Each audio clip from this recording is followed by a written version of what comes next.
மகாபாரதத்தினுடைய ஆதி பருவமானது. அதில் 19 உபபருவம் இருக்குது. அதில் 14 உபபருவம் முடித்துள்ளோம். 14வது உபபருவம் விதுராகமன ராஜ்யலம்ப பருவம். அதை சென்ற வாரம் முடித்தோம். இன்று 15வது உபபருவமான அர்ஜுன வனவாச பருவத்தில் அடியெடுத்து வைக்கிறோம். அர்ஜுன வனவாச பருவத்தில் சாப்டர் 212 217 வரைக்கும் இருக்குது. 212 217. இதில் மொத்தம் 177 ஸ்லோகங்கள் இருக்குது. நாரதரினுடைய வருகையால் தங்களுக்குள் ஒரு திரௌபதி சம்பந்தமாக தங்களுக்குள் ஒரு விதியை நிர்ணயித்து கொண்டார்கள் பாண்டவர்கள். என்ன விதி? எந்த ஒரு பாண்டவருடன் திரௌபதி இருக்கும் பொழுது மற்ற 4 பிரதர்ஸில் யாராவது ஒருவர் அவர்களை கண்டுவிட்டார்கள் என்று சொன்னாக்க, யார் அவர்களை காண்கிறார்களோ அவர்கள் பிரம்மச்சரியத்துடன் 12 வருடம் வனவாசம் ஏற்க வேண்டும். இதுதான் பனிஷ்மெண்ட். சரியா? ஸோ இந்த விதிக்கு அனைவரும் ஒப்புதல் அளித்தார்கள். அதன் பிறகு தொடர்ந்து காண்டவ பிரஸ்தத்தில் ஆனந்தமாக வாழ்ந்து வந்தார்கள். அவர்கள் அனைவருக்கும் திரௌபதி கீழ்ப்படிந்து நடந்து கொண்டாள். அவளது வீர கணவர்களை எண்ணி ஒவ்வொரு நாளும் பூரிப்பும் ஆச்சரியமும் பெரும் மகிழ்ச்சியும் கொண்டிருந்தாள். அறத்தின்படி இவர்கள் வாழ்ந்த காரணத்தினால் அனைவரும் பாவங்களற்று வளமையில் வாழ்ந்து வந்தார்கள். சில காலம் கழிந்தது. கழிந்த பிறகு ஒரு சம்பவம் நடந்தது. என்ன சம்பவம் அப்படின்னா, சில கள்வர்கள் காண்டவ பிரஸ்தம் பக்கம் வந்தார்கள். அங்கு தங்களுடைய கொள்ளையடித்த பொருட்களை சுமந்து செல்லும் பொழுது ஒரு பிராமணனினுடைய பசுக்களையும் இழுத்து திருடி சென்று விட்டார்கள். அப்போ என்ன ஆச்சு? பசுக்களை இழந்த அந்த பிராமணன் மதி இழந்து காண்டவ பிரஸ்தத்திற்கு பாண்டவர்களை கடிந்து பேசினான் கோபத்தில். உங்கள் ஆட்சி பகுதியில் சில தீய பாவிகள் என்னுடைய பசுக்களை திருடி சென்று விட்டார்கள். அந்த கள்வர்களை துரத்தி நீங்கள் செல்ல வேண்டும் என் பசுக்களை மீட்டெடுப்பதற்காக. ஹே மன்னா, நிலத்தின் விளைச்சலில் 6ல் 1 பங்கு எடுத்துக்கொள்ளும் மன்னன் அவனது குடிகளை காக்கவில்லை என்று சொன்னால் அவன்தான் உலகிலேயே பெரிய பாவத்தை செய்தவனாக இருக்கிறான் என்பது ஞானமுள்ளோர்களினுடைய கருத்து. அப்படி இருக்கையில் எங்ககிட்டேருந்து 6ல் 1 பங்கு விளைச்சலை வாங்கிட்டு எங்களை காக்காம போறேளே, அன்னைக்கான 6ல் 1 பங்கு இன்னைக்கு 30% டாக்ஸு என்ன? ஆக துயரத்தில் மூழ்கி இருக்கும் என்னை உங்கள் கரங்களை கொடுத்து என்னை தூக்கி விடுங்கள், என்னை காப்பாற்றுங்கள்னு கதறி அழுதான். இந்த கூக்குரலை கேட்டவுடன் தாங்க முடியாத தனஞ்சயன் மா பைஹி என்றான். அஞ்சாதே அப்படின்னு சொல்லி உரத்த குரலில் அவன் ஆஸ்வாசப்படுத்தினான் அந்த பிராமணனை. அவருக்கு உறுதியளித்தான், கண்டிப்பாக பசுக்களை மீட்டுக் கொடுப்பேன் என்று உறுதியளித்து விட்டான். ஆனால் பாண்டவர்கள் தங்களுடைய ஆயுதங்களை எந்த அறையில் வைத்திருந்தார்களோ அந்த அறையில் யுதிஷ்டிரரும் திரௌபதியும் பேசிக்கொண்டு இருந்தார்கள். இப்பொழுது அர்ஜுனன் அந்த அறைக்குள் சென்று ஆயுதத்தை எடுத்துக்கொண்டு பிராமணனுடன் செல்ல வேண்டும், திருடர்களை பிடித்து பசுக்களை மீட்டெடுப்பதற்காக. அறைக்குள் செல்லக்கூடாது என்பதுதான் நிபந்தனை, அதுதான் ஏற்ற சத்தியம். ஆனால் இந்த பக்கம் பிராமணனுக்கு சத்தியம் பண்ணி கொடுத்திருக்கார். என்னன்னு? நான் காப்பாத்துறேன்னு. ஒரு நிமிஷம் நின்று யோசிச்சார். சோகம் நிறைந்தது மனதில். ஒரு நிமிஷம் நின்று சிச்சுவேஷனை அனலைஸ் பண்ணி யோசித்தான் அர்ஜுனன். இப்பொழுது நான் இந்த பிராமணனை காக்கவில்லை என்றால், நாரதர் முன் செய்து கொடுத்த சத்தியத்தை, திரௌபதியின் நிமித்தமாக செய்து கொடுத்த சத்தியத்தை காக்கும் பொருட்டு பிராமணனை காக்கவில்லை என்றால், நான் கொண்ட இந்த அலட்சியத்தினால் யுதிஷ்டிரருக்கு, ஏன்னா அவர்தான் மன்னன், அவருக்கு பாபம் ஏற்படும். இந்த அறமற்ற தன்மை நாடு முழுவதும் அறியப்படும். அதனால் பெரும் பாபம், பெரும் அவப்பேறு ஏற்படும். ஒருவேளை நான் மன்னன் யுதிஷ்டிரரை மதிக்காமல் இந்த அறைக்குள் சென்றேன் என்று வைத்துக்கொண்டால் அவருக்கு நான் உண்மையற்று நடந்து கொண்டதாக ஆகும். என்னால் செய்து கொடுத்த சத்தியம் வேறு, என்னுடைய நடத்தையில் நான் செய்வது வேறு. அந்த அறைக்குள் நுழைவதனால் வனவாசத்தை தண்டனையாக நான் பெற வேண்டியது இருக்கும். அந்த வனவாசத்தில் என்ன வேண்டுமானாலும் நேரலாம், ஏன் என் உயிரே கூட போகலாம். ஆனால் உடலை விட அறமே மேலானது. ஏனால் உடல் மாண்டு போன பிறகும் தொடர்ந்து இருப்பது அறம். அதனால் அறமே மேலானது. அதனால் என்ன செய்ய வேண்டும்? இவ்வாறு தீர்மானித்து அறத்தை காக்க வேண்டும், உயிரே போனாலும் பரவாயில்லை என்று தீர்மானித்து யுதிஷ்டிரரிடம் நுழைவதற்காக அனுமதி கேட்டு அறைக்குள் நுழைந்தான். ஆயுதங்களை எடுத்துக்கொண்டான். மகிழ்ச்சியுடன் பிராமணனை கூட்டி சென்றான். அந்த திருடர்கள் நம்மை விட்டு வெகு தூரம் செல்லாதவாறு நாம் விரைந்து செல்வோம் என்று சொல்லி கவச்சங்களை பூட்டிக்கொண்டு உமது செல்வத்தை நான் மீட்டு தருகிறேன் என்று பிராமணனுக்கு வாக்கு கொடுத்தான். திருடர்களை தன் கணைகளால் தாக்கி கொள்ளையடித்ததை திரும்ப தருமாறு நிபந்தனை செய்தான். பிராமணனுக்கு பசுக்கள் திரும்ப கிடைத்தது. பெரும் புகழை வென்று தலைநகரத்திற்கு திரும்பினான் அர்ஜுனன். அனைவராலும் பாராட்டப்பட்டான் பார்த்தன். அவன் அண்ணனான யுதிஷ்டிரரை அணுகினான். ஹே பிரபோ, எனக்கு விடை கொடுங்கள். எதிர்கொண்ட ஒரு விஷயத்தின் காரணத்தினால் நான் கொடுத்த சத்தியத்தை மீற வேண்டியதாக போனது. அதனால் நான் செய்த அந்த சத்தியத்தை மீறினால் என்ன செய்ய வேண்டும் என்று நான் எடுத்துக்கொண்ட சபதம் இருக்கிறது இல்லையா, அந்த சபதத்தை நான் நிறைவேற்ற வேண்டும். அதனால் விதியை மீறியதால் நான் 12 வருடங்களுக்கு கானகம் செல்ல வேண்டும், விடை கொடுங்கள் அப்படின்னு நமஸ்காரம் பண்ணினான். இப்பேற்பட்ட வலி நிறைந்த சொற்களை காதால் கேட்ட யுதிஷ்டிரர் ரொம்ப ரொம்ப துன்பப்பட்டார். கலக்கமான குரலில், ஏன் அர்ஜுனா அப்படின்னு கேட்டுட்டு சொன்னார், ஹே அனக, அனகானா பாப்பமற்றவனே அப்படின்னு அர்த்தம். அர்ஜுனா, நான் உனக்கு மரியாதைக்கு உரியவன் என்று நீ நினைத்து கொண்டால் நான் சொல்வதை நீ இப்பொழுது கேட்க வேண்டும் அப்படின்னு சொல்லிட்டு சொன்னார். நன்மைக்காகவே தானே நீ அந்த அறைக்குள் நுழைந்தாய், அது எனக்கு தெரியும். அப்படி இருக்கும் பொழுது அது மட்டுமல்ல, தனது அண்ணனும் அண்ணியும் அண்ணனுடைய மனைவியும் உட்கார்ந்து இருக்கும் பொழுது அந்த அறைக்குள் தம்பி நுழைவது ஒருபோதும் குற்றமாகாது. இது தர்மசாஸ்திரத்தில் இருக்கிறது. ஆனால் தம்பியும் தம்பியினுடைய மனைவியும் அறைக்குள் இருக்கும் பொழுது அண்ணன் நுழைவதுதான் குற்றமாகும். அதனால் நீ நுழைந்தது குற்றம் இல்லை தர்மசாஸ்திரத்தின் படி அப்படிங்கிறார். இது மனுஸ்மிருதி போன்ற ஸ்மிருதிகளில் தர்மசாஸ்திரங்களில் இருக்கிற விஷயம் என்னன்னா, position of the elder brother, position of the younger brother இருக்கு இல்லையா, தர்மத்தினுடைய கண்ணோட்டத்தில் ஒரு எல்டர் பிரதரோட பொசிஷன் என்ன அப்படின்னாக்கா, ஆல்மோஸ்ட் லைக் ஃபாதர். அப்பாவுக்கு அடுத்த ஸ்தானம் அண்ணா. அதனால் அண்ணா தான் அப்பாவுக்கு அப்புறம் தன்னுடைய தம்பிகளை, தன்னுடைய தம்பி தங்கைகளை தன்னுடைய குழந்தை போல் பார்த்து கொள்ள வேண்டும். அதனால் அண்ணா தன்னுடைய மனைவியோடு இருக்கும் பொழுது தம்பி நுழைவதில் தப்பில்லை என்று சொல்லப்பட்டு, ஆனால் அண்ணன் தம்பியும் தம்பி மனைவியும் இருக்கும் பொழுது அந்த ப்ரைவேட் ஸ்பேஸில் என்டர் ஆகிறது இருக்கு இல்லையா, அதுதான் it is seen as violation of dharma. இது ஒரு சஸ்பிஷியன் காரணத்தினால அப்படி சொல்லப்படுறதில்ல, இது அந்த டிசிப்ளின் காரணத்தினால சொல்லப்படுறது. அந்த டிசிப்ளினை அப்ஹோல்டு பண்ணணும், அந்த மரியாதா அப்படின்னு சொல்லுவா, அது அப்ஹோல்ட் ஆகணும். இதே யங்கர் பிரதருடைய ஸ்டாண்ட் பாயிண்ட் எடுத்துட்டோம்னாக்க அவருக்கு பேரண்டல் ஸ்டேட்டஸ் கிடையாது.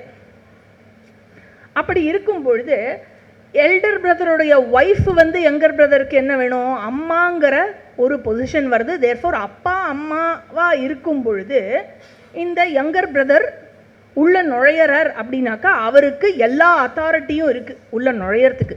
அப்பா அம்மா இருக்கிற ரூமில் குழந்தைக்கு நுழையிறதுக்கு எப்படி அத்தாரிட்டி இருக்கோ அதே மாதிரி அண்ணாவும் அண்ணாவோட ஒய்ஃபும் உள்ளே இருக்கிறச்சே நுழையிறதுக்கான எல்லா அத்தாரிட்டியும் தம்பிக்கு இருக்குது. இதே மாதிரி தான் தர்மா எப்படி இருக்குது அப்படின்னாக்க, ஒரு டீச்சருடைய இடத்துல வரலாமான்னு கேட்டுட்டு ஸ்டூடெண்ட்டு தாராளமாக உள்ளே வரலாம். ஆனால் ப்ராப்பர் ரீசனே இல்லாமல் சொல்லாமல் கொள்ளாமல் டீச்சர் ஸ்டூடெண்ட் தங்கி இருக்கிற ரூமுக்குள்ளே நுழையக்கூடாது. இது தர்மா. ஆக யார் எல்டராக இருக்காளோ அவளுக்கு ரெஸ்பான்சிபிலிட்டி அதிகம். ரெஸ்பான்சிபிலிட்டி அதிகமாக இருக்கிறதுனால ரெஸ்ட்ரெயினும் அதிகம். யார் யங்கராக இருக்காளோ அவளுக்கு ஒபீடியன்ஸ் அதிகம். அட் த சேம் டைம் அவளுக்கு ஓப்பன்னஸும் இருக்குது. அவள் என்ன வேணால் பண்ணலாம், அது அனுமதிக்கப்படி. என்ன வேணால் பண்ணலான்னா என்ன, அந்த அளவுக்கு ரெஸ்ட்ரெயின் கிடையாது, தே கேன் பி ஃப்ரீ. அந்த கண்ணோட்டத்தில் யுதிஷ்டிரர் இங்கே சொல்கிறார். என்ன சொல்கிறார்? ஹே அர்ஜுனா, இதனால் நீ கொடுக்கும் காரணம் இருக்குல்ல, அண்ணாவும் அண்ணாவோட ஒய்ஃபும் ரூம்குள்ளே இருக்கிறதே நான் நுழைஞ்சுட்டேன், அதனால் நான் பனிஷ்மெண்ட் எடுத்துக்கணும்னு நீ சொல்கிறல்ல, நீ பனிஷ்மெண்ட் எடுத்துக்கிறதுக்கு நீ கொடுக்குற காரணம் ஏற்புடையது இல்லை. ஏனால் தர்மத்தில் இடம் இருக்கிறது நீ நுழைவதற்கு அப்படிங்கிறார். அதனால் நான் சொல்கிறதை செய், நீ என்னை அவமானப்படுத்தவில்லை அப்படிங்கிறார். உடனே அர்ஜுனன் என்ன சொல்கிறான், அதாவது கடமையை செய்யும் பொழுது நீங்கள் பேசும் இனிமையான மொழிக்கெல்லாம் இடம் கொடுக்க முடியாது. கொடுத்த வாக்கு தான். அதனால் உண்மை பேசுவதே என்னுடைய ஆயுதம் அப்படின்னு சொல்லி என்னை தயவு செஞ்சு உத்தரவு கொடுங்கோ, நான் வனவாசத்துக்கு போகிறேன் அப்படின்னு சொல்லி அண்ணாவினுடைய ஆசிகளை பெற்று வனவாசத்திற்கு கிளம்பினான். அர்ஜுனன் கிளம்பிய பொழுது அவன் கூட வேதம் அறிந்த பிராமணர்கள் குரூப்பு அவன் பின்னால் சென்றார்கள். அவர்களுடன் சேர்ந்து துறவிகள், இசையில் நிபுணத்துவம் பெற்றவர்கள், அப்புறம் புராணங்களை உரைப்பவர்கள், அதுக்கப்புறம் பல பல சான்றோர்கள். அந்த மாதிரி இந்திரன் போனால் அவனை தொடர்ந்து செல்லும் மருத்தர்கள் போல, தேவதாவோட குரூப்பு போல, அர்ஜுனன் காட்டுக்கு போகிறான்னா ஒரு பெரிய குரூப்பே அவனோட சேர்ந்து போகிறது காட்டுக்கு. அப்படி தொடர்ந்து அனைவருடனும் சேர்ந்து கானகத்துக்கு பயணித்தான். பல மகிழ்ச்சிகரமான காட்சிகளை கொண்ட கானகங்கள், ஏரிகள், நதிகள் எல்லாவற்றையும் பார்த்து அதை என்ஜாய் பண்ணி அதை கடந்து சென்றான். அப்படியே சென்று கங்கை உற்பத்தியாகும் ஸ்தலத்துக்கு சென்று விட்டான். அந்த இடம் அவ்வளவு அழகா இருந்து அவனுக்கு அங்கேயே வசித்து விடுவோம் அப்படின்னு ஒரு ஆசை ஏற்பட்டு அங்கே ஒரு வசிப்பிடத்தை அமைத்து கொண்டான். அவனுடன் வந்த பிராமணர்களும் அங்கேயே வசிப்பிடத்தை அமைத்து கொண்டு அவனுடன் இருந்தார்கள். ஹே ஜனமேஜயா, அவன் அங்கு வாழும் பொழுது, அப்போ யார் சொல்கிறா? வைசம்பாயனர். ஏ ஜனமேஜயா, அவன் அங்கு வாழும் பொழுது ஒரு அற்புதமான ஒரு நிகழ்ச்சி நடந்தது, அதை பற்றி நான் சொல்கிறேன், நீ கேள் அப்படின்னு சொல்லிட்டு சொல்கிறார். அவனை தொடர்ந்து சென்ற பிராமணர்களும் தங்களுடைய வசிப்பிடத்தை அங்கேயே அமைத்து கொண்டு அவனுடன் இருந்தார்கள். எண்ணற்ற அக்னிஹோத்திரங்கள் நடந்தது. அந்த பிராமணர்கள் தினமும் கங்கையின் தீரத்தில் மந்திரங்களை ஓதி அக்னியை மூட்டி அதில் தெளிந்த நெய்யை விட்டு ஆகுதி கொடுத்து அந்த காட்சியை பார்க்கறதுக்கே அவ்வளவு அற்புதமாக இருந்தது. அந்த இடமே ஒரு அற்புத இடமாக மாறிவிட்டது. ஒரு நாள் என்ன ஆச்சு, ஸ்நானம் செய்து தன்னை தூய்மைப்படுத்திக் கொள்வதற்காக அர்ஜுனன் கங்கைக்கு சென்றான். கங்கையில் ஸ்நானம் செய்துவிட்டு அதை ஸ்நானம் முடித்த பின் அந்த நீரால் முன்னோர்களுக்கு அர்க்கியத்தை கொடுத்தான். அதன் பிறகு எழுந்து வந்து அக்னிஹோத்திரம் செய்ய வேண்டும் என்பதற்காக எழுந்த பொழுது என்னாச்சு, நாகமன்னனினுடைய மகளான உலுப்பி என்றவள் அர்ஜுனன் மீது மிகுந்த காதல் கொண்டு அவனை நீருக்குள் இழுத்து சென்று விட்டாள். அவன் எழுந்திருக்கிறதுக்குள்ள நாகமன்னன் கௌரவ்யன்னு பேரு. அந்த நாகமன்னன் பேரு, அவனுடைய மகள் உலுப்பி. கௌரவ்யன் அவனுடைய அழகான மாளிகை நாகலோகத்தில், அதற்கு அவள் இழுத்து கொண்டு அர்ஜுனன் தூக்கிண்டே அப்படியே இழுத்துட்டு தண்ணிக்குள்ளே போய் அப்படியே தூக்கிண்டே போயிட்டாளாம் அந்த மாளிகைக்கு. அங்கு போய் அந்த மாளிகையில் இறங்கி அப்படி பார்க்கும் பொழுது அவனுக்காகவே மூட்டப்பட்டு ரெடியாக இருந்தது வேள்வி அக்னி. ஏன்னா அங்கே விட்டுட்டு வந்துட்டான் இல்லையா, அந்த அனுஷ்டானத்தை முடிக்கணுமே. அதனால் அந்த அக்னியை பார்த்த உடனே பரிபூர்ண ஸ்ரத்தையுடன் அர்ப்பணிப்புடன் எல்லா சடங்குகளையும் செய்து முடித்தான். அக்னியின் மீது தன் மீது நெய்யை விட்டு வணங்கிய அர்ஜுனனை கண்டு அக்னி தேவனும் மகிழ்ச்சி கொண்டாராம். உடனே எல்லாம் முடிச்சுட்டு அர்ஜுனன் உலுப்பியை பார்த்து கேட்டான், ஹே பாவினி. பாவினி அப்படின்னா வெரி நோபல் உமன் அப்படின்னு அர்த்தம். இல்லைன்னா a woman who has very deep emotions, very expressive woman அப்படின்னு அர்த்தம். ஹே பாவினி, என்ன காரியம் செய்து விட்டாய்? நீ யார்?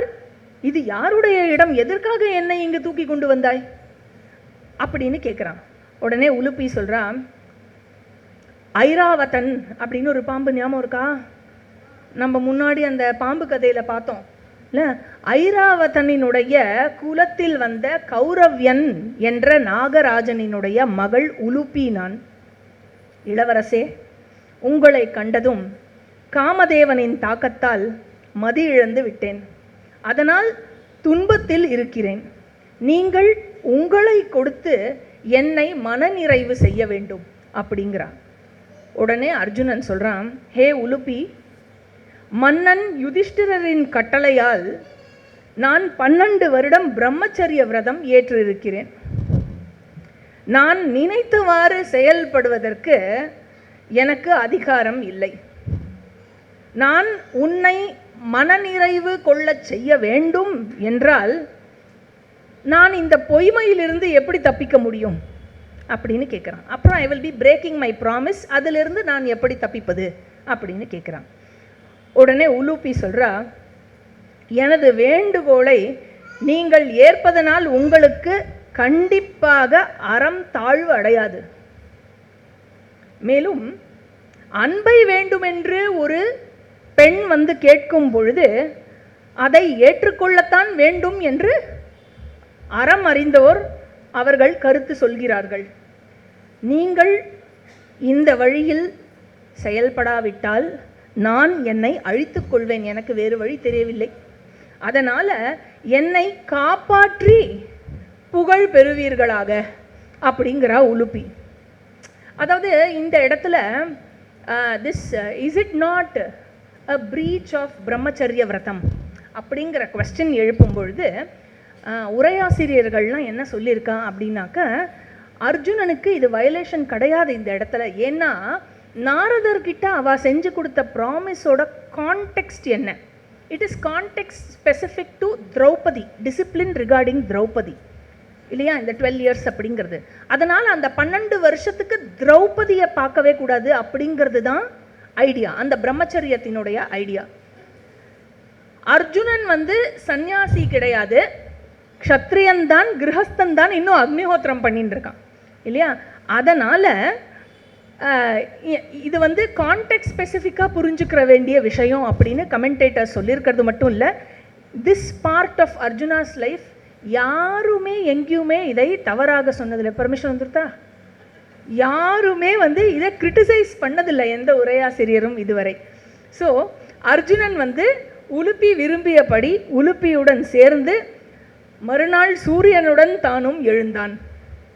கௌரவியரினுடைய அரண்மனையிலிருந்து தான் கங்கையில் எந்த இடத்தில் இறங்கினானோ உலுப்பியுடன் அதே இடத்திற்கு திரும்பி வந்தான்.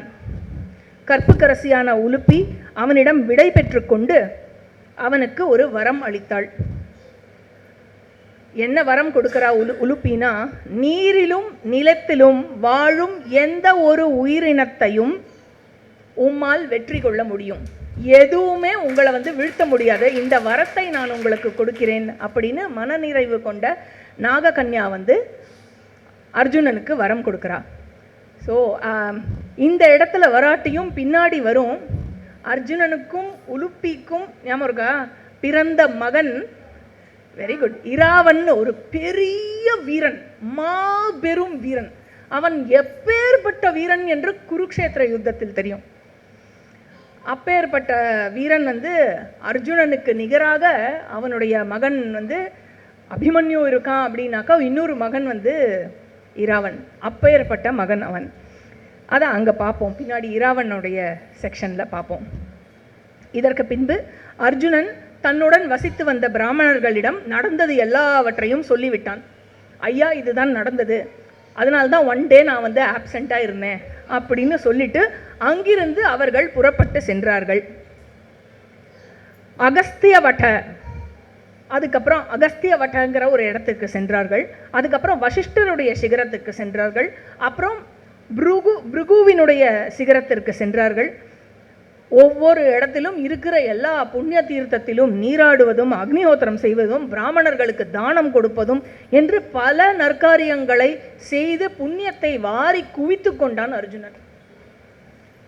இதெல்லாத்தையும் பண்ணிட்டு என்ன பண்ணா, ஹிரண்ய விந்து அப்படிங்கிற ஒரு ஆசிரமத்தை நோக்கி சென்றார்கள். அங்க போய் என்ன பண்ணா அப்படின்னா, சேம் திங், புண்ணிய நதியில குளிக்க வேண்டியது, அக்னிஹோத்திரம் செய்ய வேண்டியது, தான தர்மம் செய்ய வேண்டியது. இதே ஒர்க்கு தான் கண்டினியூஸாக அத்தனை புண்ணிய காரியங்கள் செய்திருக்கிறான். இன்னும் பல புனிதமான இடங்களுக்கெல்லாம் சென்றார்கள். அதுக்கப்புறம் அர்ஜுனனுக்கு கிழக்கில் இருக்கும் நாடுகளை காண வேண்டும் என்ற ஆவல் ஏற்பட்டது. அதனால் கிழக்கை நோக்கி பயணித்தான். நைமிஷாரண்ய வனத்தில் அங்கிருந்து அங்க வங்க கலிங்க தேசத்திற்கு அவன் சென்றான்.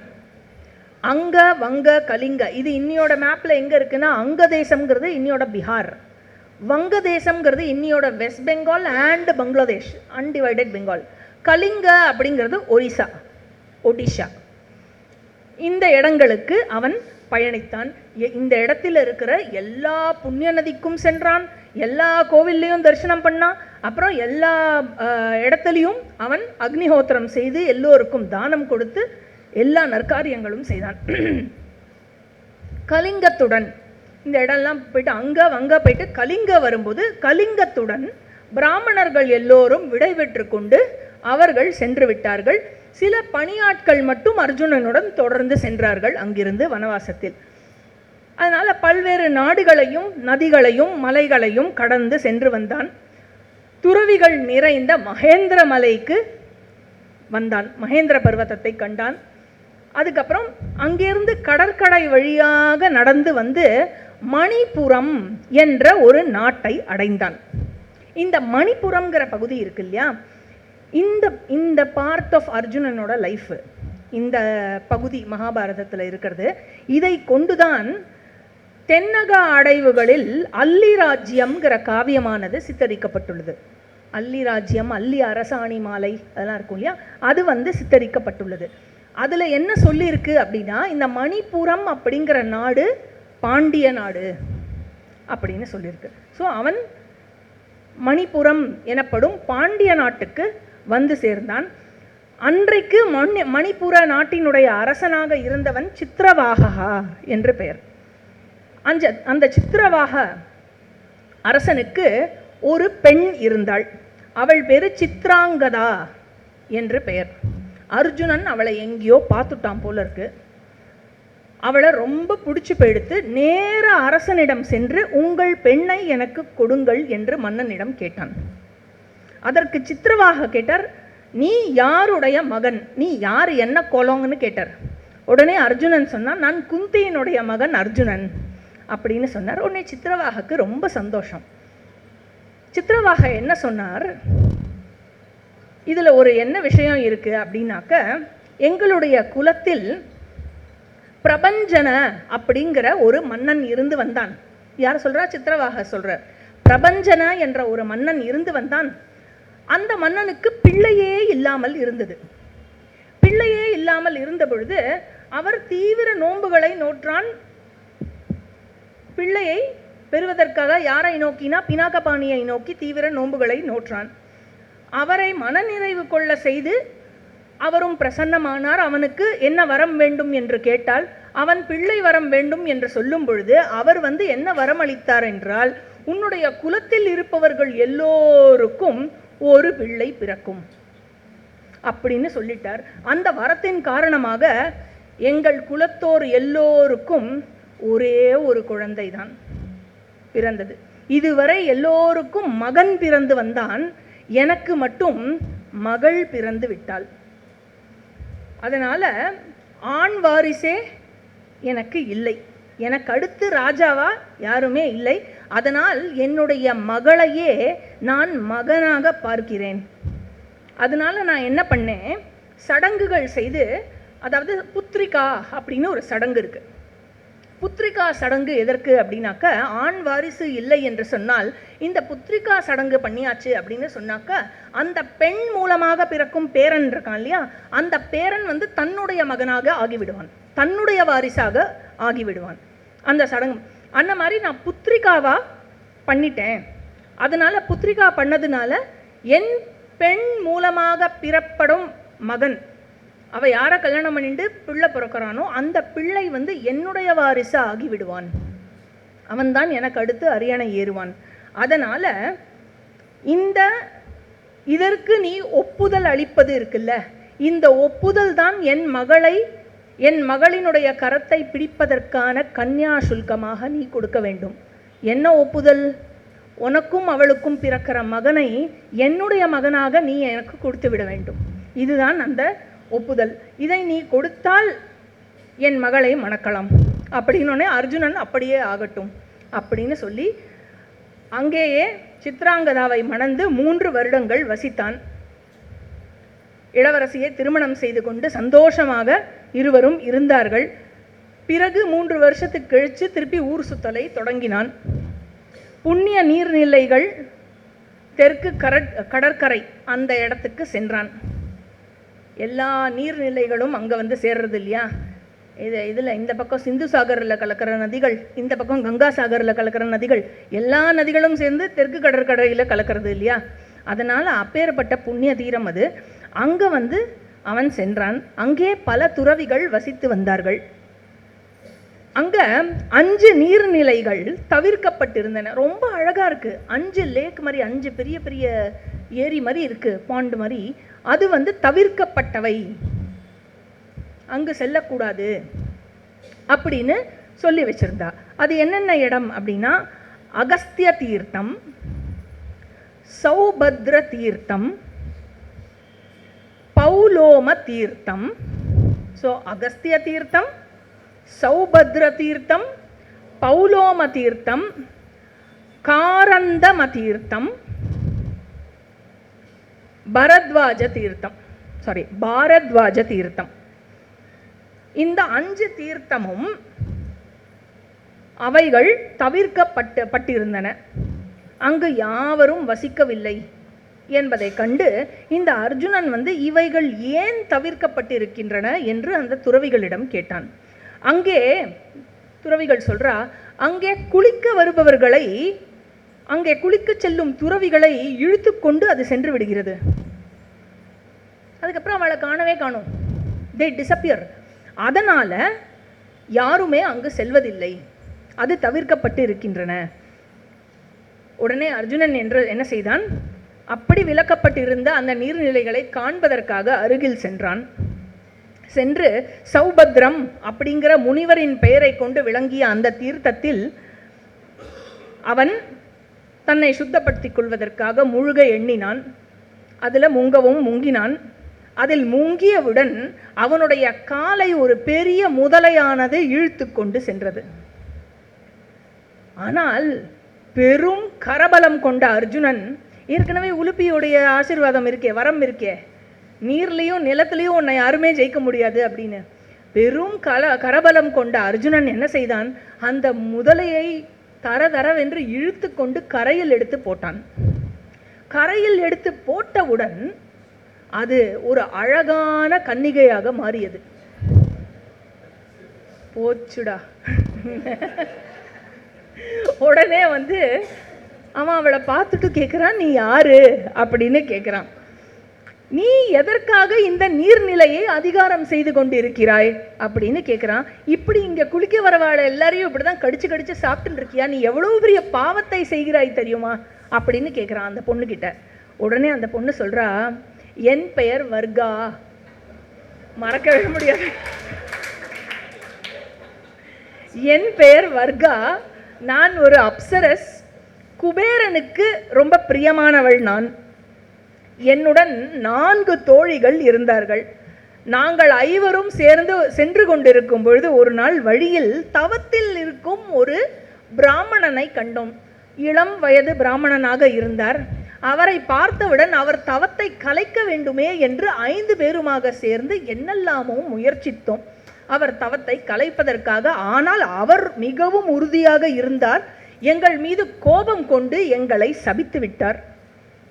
நாங்கள் 5 பேர் யாருன்னா, நான் வர்கா, அதுக்கப்புறம் சௌரபேயி, சமீச்சி, புத்புதா, லதா.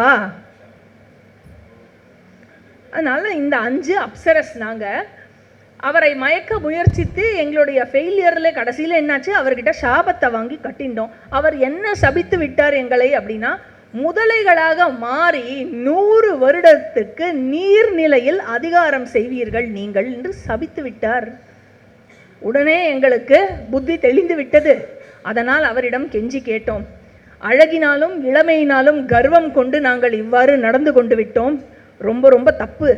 அதனால் எங்களை மன்னிச்சுடுங்கோ, இவ்வளோ பெரிய சாபத்தை எங்களுக்கு கொடுக்காதீங்கோன்னு கெஞ்சி கேட்டோம். எத்தனையோ வேண்டி கேட்டுக்கொண்டோம். இறுதியில் அந்த பிராமணன் கொஞ்சம் மனநிறைவு கொண்டு அதற்கு ஒரு விமோச்சனம் சொன்னார். என்ன சொன்னார்னா, அந்த 100 வருட காலத்தினுடைய முடிவில் மேன்மை மிகுந்த ஒருவன் உங்கள் அனைவரையும் நீருக்கு வெளியிலே நிலத்தில் இழுத்து போடுவான். அப்போ அதனால் நீங்கள் அவன் கையால் உங்களை இழுத்து போட்ட காரணத்தினால் நீங்கள் உங்களுடைய உண்மையான உருவை பெறுவீர்கள். அது வரைக்கும் உங்களுக்கு இந்த சாபத்தில் தான் இருக்கணும். நான் கேலிக்கு கூட போய் சொன்னதில்லை. அதனால் நான் சொன்னது நடந்தே தீரும் அப்படின்னு எங்கள் 5 பேர்கிட்டையும் சொன்னார்.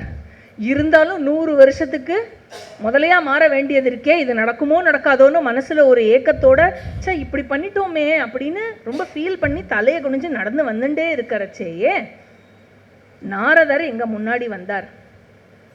பிராமணனை வணங்கி அவரிடமிருந்து விடைபெற்று கொண்டோம். நாரதர் எங்க முன்னாடி வந்தார். அப்போ அவரிடம் நடந்தது எல்லாத்தையும் வெட்கத்தை விட்டு சொன்னோம், என்ன தவறு செய்தோம் என்று. அவர் எங்களை இந்த தென் திசையில் உள்ள 5 நீர்நிலைகளுக்கு அவர்தான் எங்களை அனுப்பினார். இங்கப்போ அர்ஜுனன் என்ற ஒருவன் வந்து உங்களை மீட்டெடுப்பான் என்று சொன்னார். அவர் சொல்லி நாங்கள் இங்கே வந்தோம்.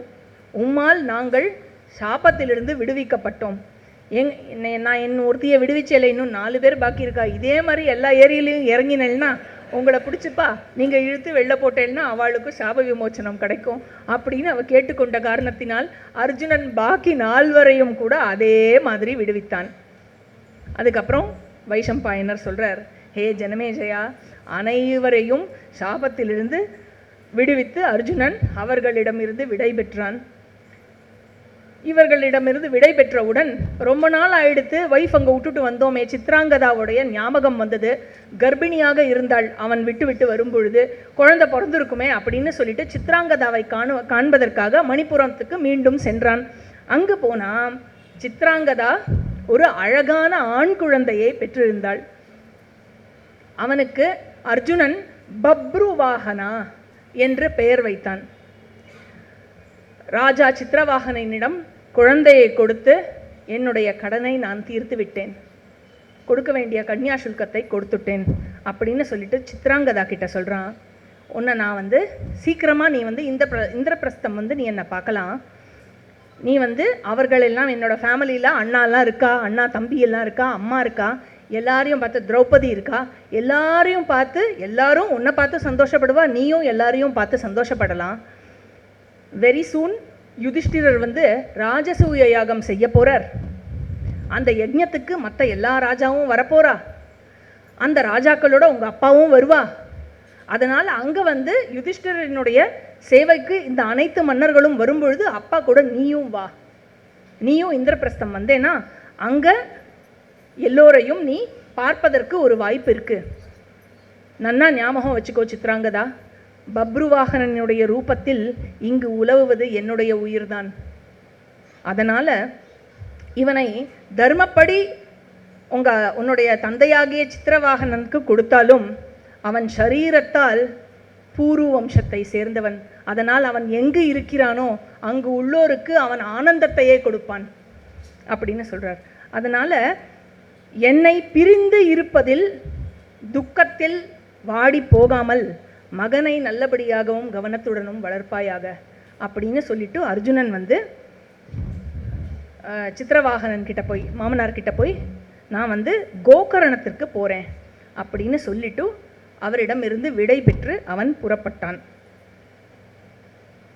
என்ன இங்க வைஷம்பாயனர் சொல்றார், ஆத்யம் பசுபதே ஸ்தானம் தர்ஷனா தேவ முக்திதம் யத்ர பாபோபி மனுஜஹ பாப்னோத்யபயதம் பிரதம்.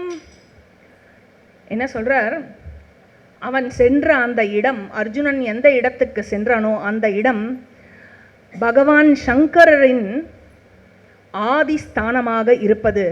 அங்கு வருவோர் பாபிகளாக இருந்தாலும் அவர் முக்தி அடைவார்கள்.